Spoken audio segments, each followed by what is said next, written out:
സാമൂഹ്യക്ഷേമ പെൻഷൻ നൽകാനുള്ള ഉത്തരവാദിത്തത്തിൽ നിന്നും പിന്മാറുന്ന കേന്ദ്ര സർക്കാരിനെതിരെ KSKTU നാട്ടിക മണ്ഡലം കമ്മിറ്റിയുടെ നേതൃത്വത്തിൽ പെരിങ്ങോട്ടുകര പോസ്റ്റ് ഓഫീസിന് മുന്നിലേക്ക് മാർച്ചും ധർണയും സംഘടിപ്പിച്ചു. സംസ്ഥാന കമ്മിറ്റി അംഗം AS ദിനകരൻ ഉദ്ഘാടനം ചെയ്തു. Cherpu area president MV Mukesh അധ്യക്ഷനായി.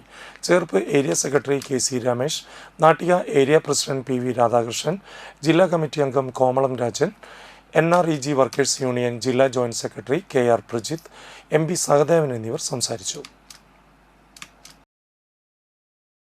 ജനങ്ങളുടെ ക്ഷേമ സൗകര്യങ്ങൾക്ക് വേണ്ടി എന്തൊക്കെ ഏർപ്പെടുത്തുന്നുണ്ടോ അതൊന്നും വേണ്ടതില്ല എന്ന പൊതു അഭിപ്രായത്തിന്റെ ആളുകളാണ് മോദി സർക്കാർ.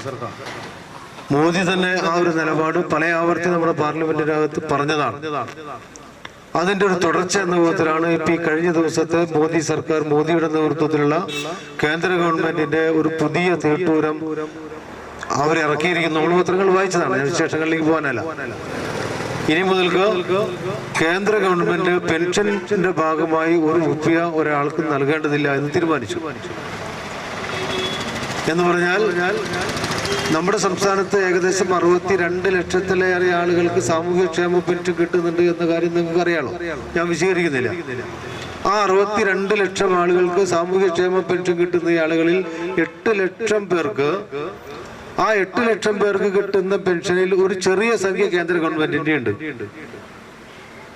ഏകദേശം വിധവാ പെൻഷൻ കിട്ടുന്ന ആളുകൾക്ക് 300, വാർദ്ധക്യകാല പെൻഷൻ കിട്ടുന്ന ആളുകൾക്ക് 200, വാർദ്ധക്യകാല പെൻഷൻ 80 കഴിഞ്ഞ ആളുകൾക്ക് 500.